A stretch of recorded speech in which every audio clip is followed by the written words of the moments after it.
pour commencer, je vais faire un petit rappel du jeu Les Sims, puisque c'est de ça dont il est question dans le livre de Chloé Delhomme.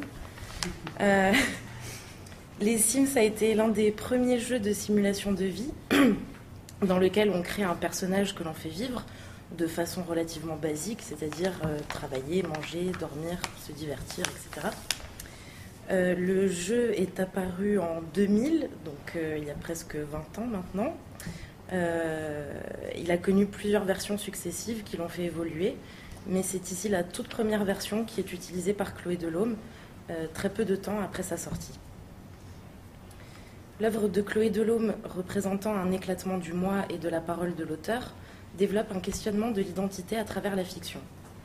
Elle élabore une nouvelle forme d'autorialité grâce à une mise en scène de soi qui se joue des codes de narration et du statut du narrateur-personnage. Ces mécanismes sont visibles dans son œuvre Corpus Simsi, parue aux éditions Léo Cher en 2003, qu'elle qualifie de, je cite, « territoire d'investigation poétique ». Chloé Delhomme se pose je cite encore, en personnage de fiction pire que les autres, car ce personnage a refusé de s'incarner dans un livre. Alors que dans chacun de ses romans, elle tente de prendre possession d'un lieu de résidence avant d'en être expulsée, elle décide ici de s'ancrer dans le jeu de simulation de vie. Elle le décrit comme un territoire générateur de fiction, adapté à son statut de personnage sans domicile fixe. Donc, sous les traits de son ancien corps humain, son avatar se trouve soumis aux règles du jeu vidéo, auxquelles se confronte la fiction. Ce personnage fantomal et flottant se réfugie dans le virtuel, mais ce sentiment de résidence n'est que fictif, trompeur. Où se trouve la vérité lorsque l'on se raconte à travers un avatar, personnage de jeu vidéo, à l'intérieur même d'une fiction littéraire à la première personne.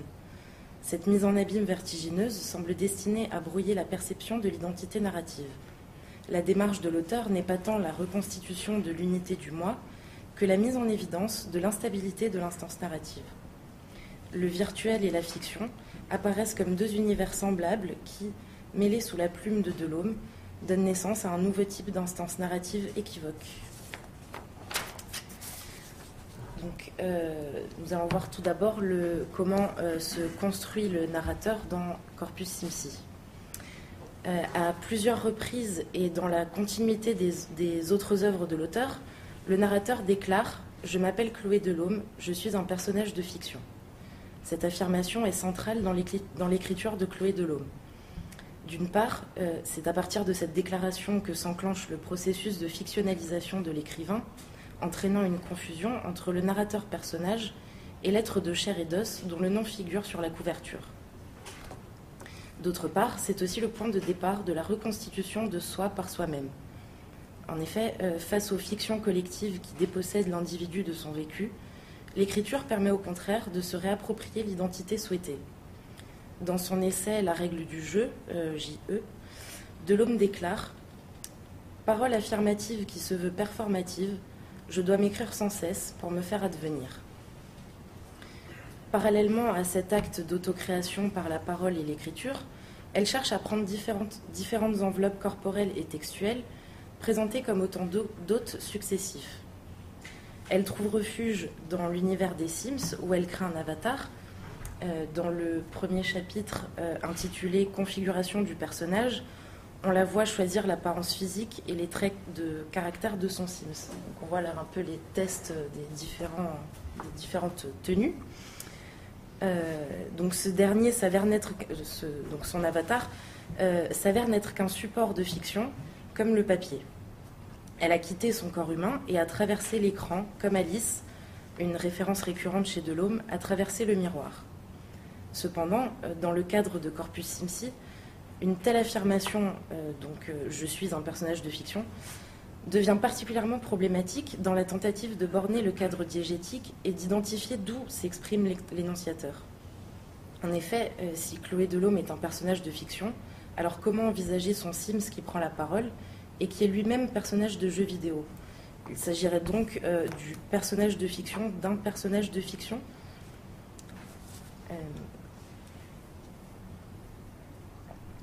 Je voudrais maintenant aborder un cas de métalepse dans Corpus Simsi. La métalepse, comme vous l'expliquiez ce matin, désigne l'intrusion d'un niveau narratif dans un autre et peut être utilisée comme piste pour identifier l'éthos octorial fuyant dans un discours fictionnel complexe tel que celui de Corpus Simsi. Ce procédé peut nous aider à éclaircir la présence de l'auteur implicite et du narrateur non fiable.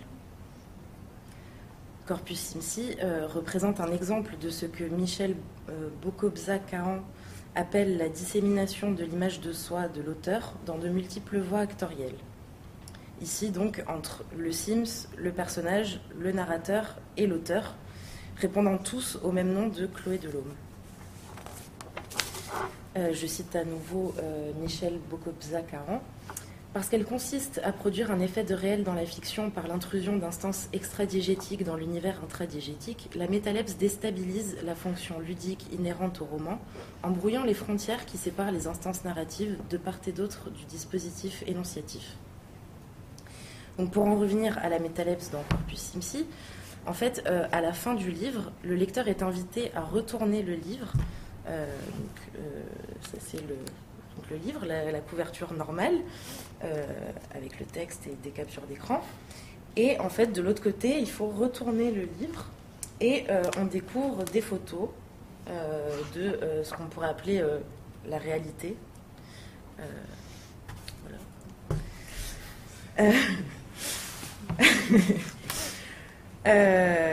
Et figure en introduction à cette partie avec les photos une phrase en écho à une citation de Guy Debord. Dans le monde réellement renversé, le vrai est un moment du faux. On vous avait prévenu, mais vous n'écoutez rien. Il y a donc un renversement, littéralement, puisque le lecteur doit retourner le livre, en même temps qu'un basculement dans le monde réel, le quotidien de Chloé Delhomme. Certains clichés font écho au décor des Sims vus précédemment dans le livre. Par exemple, donc là, je vous ai mis une des photos qu'on trouve à la fin, et à côté une capture d'écran qu'on trouve dans le reste du livre, et donc du jeu Les Sims, ou encore le chat de Chloé Delhomme avec des boîtes du jeu, ou encore une figurine de la fée Clochette qui rappelle donc le costume qu'a choisi Chloé Delhomme pour son avatar à un moment dans le livre. Donc on assiste à l'invasion du réel dans le livre où Chloé Delhomme s'était virtualisée, comme pour signaler que l'auteur garde sa place saine et sauve dans le monde. La personne de l'écrivain apparaît indirectement par des traces de son espace réel. Elle apparaît donc visuellement d'une double manière dans cet ouvrage, en tant que personnage de Pixel, son avatar Sims, et en tant qu'écrivain, sa personne réelle. Donc elle se situe à la fois à l'intérieur et en dehors du texte. Donc il s'agit d'une métalepse transgressive, car elle transporte le lecteur de l'univers institué par la narration au monde externe au livre, en dehors de l'ordinateur également.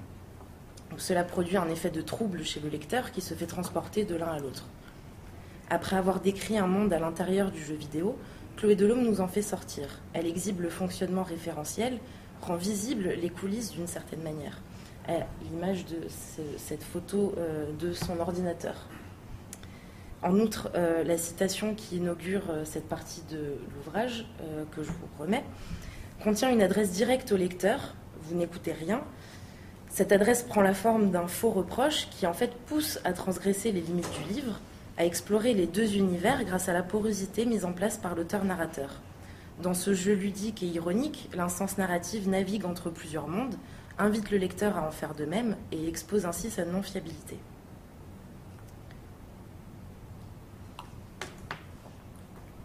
Donc, je vais vous parler maintenant de ce qu'on pourrait appeler la confession d'un narrateur non fiable. D'après le concept établi par Booth, le lecteur peut détecter la non-fiabilité du narrateur en fonction d'indices d'un auteur implicite. Dans Corpus Simsi, Chloé Delhomme se met en scène en tant qu'auteur écrivant son livre. Elle prend la parole ouvertement et directement. Cependant, elle est aussi un personnage de fiction et se revendique comme tel. Donc elle entremêle plusieurs niveaux diégétiques et dès le début de l'œuvre, nous sommes placés dans une situation énonciative complexe qui cherche à déstabiliser le lecteur. En ajoutant la couche virtuelle à la construction du personnage, puisque donc, elle fait de sa personne un personnage, et personnage qui lui-même se mue en avatar.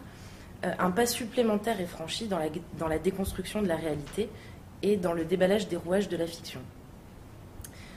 Booth explique que la non-fiabilité repose sur 3 entités, donc le lecteur, le narrateur et l'auteur implicite, et que l'ironie intervient lorsque le lecteur et l'auteur se jouent de celui qui raconte.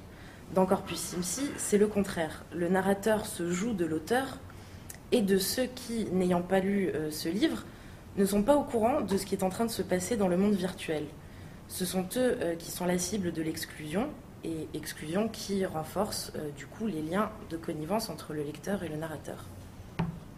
Donc ici, ce n'est pas l'auteur implicite qui diminue par des indices de sa présence les qualités du narrateur, mais le narrateur personnage Sims qui retire son pouvoir à l'auteur puisqu'il prend son autonomie, et non pas dans un livre, mais dans un jeu vidéo. Donc je cite le Corpus Simsi. « Nous avons désormais la clé pour nous passer de vous », dit le narrateur. Pourtant, la façon dont le discours nous parvient est sous forme écrite, sous forme de livre. Donc, face à l'ambiguïté d'une telle position, il apparaît que le narrateur s'avoue comme non fiable d'entrée de jeu. L'instance narrative mettant en évidence l'impossibilité d'identifier son appartenance à un univers diégétique entre le réel, le fictionnel et le virtuel se donne comme trouble et instable. Ainsi, l'entité Chloé Delhomme est fiable dans sa non-fiabilité, comme on disait tout à l'heure. Son statut est annoncé comme tel, donc elle se trouve en conformité avec le projet revendiqué de remise en cause des mécanismes de la fiction et de la réalité. Dans Corpus Simsi, Chloé Delhomme crée un narrateur non fiable, non pas parce qu'il commande ses erreurs ou trompe le lecteur en racontant l'histoire, mais parce qu'il s'attaque frontalement aux faiblesses de la réalité, de la fiction et du virtuel, et il mène son lecteur dans ce combat radical avec lui. Donc nous allons voir maintenant que la façon dont le jeu sur le corps participe à cette ambiguïté. Le corps réel apparemment abandonné n'a pourtant jamais été aussi présent au sein d'un livre de Chloé Delhomme. À propos de son avatar, le personnage déclare « Me voici désormais à l'image du corps qui me refoula, me voici à l'image du corps qui me refusa. » Fin de la citation. Expliquant cette volonté de créer un avatar à l'image de son corps réel, Jean-Claude Eudin écrit dans Robots et Avatars: la majorité des visiteurs des mondes virtuels préfèrent être représentés par des clones virtuels à leur image. Ils ont besoin d'une libération du corps pour conquérir de nouveaux espaces. À travers des captures d'écran de parties, l'avatar de Chloé Delhomme se promène de page en page, changeant de costume, mais toujours présenté sous les traits de l'auteur que l'on connaît. L'effet d'hybridité entre le corps réel et son avatar virtuel était d'autant plus fort au moment de la parution du livre en 2003, puisque celle-ci a été précédée de nombreuses performances live de l'auteur, sur scène, et donc où son corps se superposait aux projections du jeu vidéo sur grand écran. Le personnage de fiction a quitté également en apparence le monde des livres. Il prend son indépendance par rapport à l'auteur. Il y a donc un renversement du pouvoir, puisque exclu et coincé derrière son écran dans, je cite, le monde réel trop organique, l'auteur déchu ne peut plus agir sur son narrateur personnage de pixels qui entend s'ancrer, ancrer écrit avec un E dans le livre, dans la fiction et s'ancrer dans le virtuel hors d'atteinte. Seul, il parvient à s'élever en figure christique réincarnée, ressuscitée, donc Corpus Simsi, en écho à Corpus Christi. Et cette idée de réincarnation spirituelle renvoie à l'étymologie du terme avatar, qui provient du sanskrit avatara et qui signifie originellement descente. Ce mot désigne notamment l'incarnation corporelle d'une identité supérieure dans le monde des mortels pour accomplir une tâche précise. Chez les hindous, il désigne les incarnations de Vishnu. Ici, au lieu d'une divinité qui s'incarne dans un corps matériel, c'est un corps matériel qui se désincarne dans une représentation virtuelle. Cependant, l'incarnation est-elle totale ? Le sous-titre du livre indique son caractère réversible, puisque le sous-titre est « Incarnation virtuellement temporaire ». Donc d'une part, sa durée est limitée, et d'autre part, elle est seulement virtuelle, donc soumise aux jeux vidéo. Donc enfin, nous allons voir qu'il y a un jeu de retournement et de métamorphose, puisque pour Chloé Delhomme, l'homme est plus virtuel que le Sims. L'aventure de Chloé Delhomme dans l'univers des Sims s'achève sur une mise en garde envers les êtres humains, dont l'auteur fait partie. Selon le narrateur, le virtuel rendrait plus réel, et les Sims seraient en fait plus humains que les hommes eux-mêmes. Je cite, « Simulation de vie virtuelle, nous vivons plus, bien plus que vous. Vous qui êtes du réel, vous qui êtes palpable jusqu'au carie dentaire, tangible jusqu'aux varices. » Fin de la citation. Donc finalement, cette instance narrative hybride, non stable et non fiable, ne s'ancre ni dans un être de papier, ni dans un être de pixels. Ce qui compte avant toute chose, c'est le langage. Je cite à nouveau. Si je suis épargnée, c'est grâce à mon statut. Seuls les personnages de fiction extradés dans ce monde ont conservé les mots. Je dois garder la langue des hommes au sein du logiciel, car elle n'est pas la vôtre. C'est pour cela que vous ne la méritez. Les personnages de fiction sont faits de verbes. Fin de la citation. Donc il s'avère en fin de compte que ce sont les hommes, et non pas les êtres virtuels, qui génèrent un langage trompeur, non fiable. Leur parole est déceptive, sans même qu'ils ne s'en aperçoivent. Leur humanité les plonge dans une fiction, fiction au sens de mensonge cette fois-ci. Donc en cela, le personnage de fiction comme le Sims peut enfin prendre son indépendance vis-à-vis de son créateur, l'auteur, l'humain, qui devient obsolète et sans contenance. Je cite à nouveau. « Nous avions besoin de vous pour nous alimenter en affabulation. Admirer le vice circulaire. Au commencement était le verbe, la fiction s'ensuivit, puis créa la réalité, qui elle-même produit les mensonges, dans lesquels croissent repus les personnages fictifs. Ces derniers se devant de protéger et ranimer le verbe qui s'altère trop au gré de cet écosystème. » Et enfin, dans un dernier retournement symbolique, les Sims eux-mêmes, enorgueillis d'un statut plus humain que les hommes, se prennent à leur propre jeu jusqu'à s'y perdre. Les dernières pages du livre rendent compte d'un état de destruction et d'un débordement soudain. À leur tour, les Sims créent des avatars, des identités fictives aux allures réalistes et simulent d'appartenir au monde réel. Donc, face aux Sims de Sims et aux Sims de Sims de Sims, le narrateur lui-même s'avoue désorienté. Il décrit la situation comme, je cite, « une mise en abîme qui nous rend perplexes ». Et je cite encore, « Attendu que les Sims ont accès à Internet et de ce fait peuvent entretenir des liens avec le monde réel. Attendu que les Sims créés par des Sims et ceux-là ad libitum peuvent également se connecter et communiquer indistinctement avec des Sims de tout niveau et des humains. Attendu que sous peu le jeu en réseau, les Sims Online TM, sera accessible aux humanoïdes mâles et femelles du monde entier.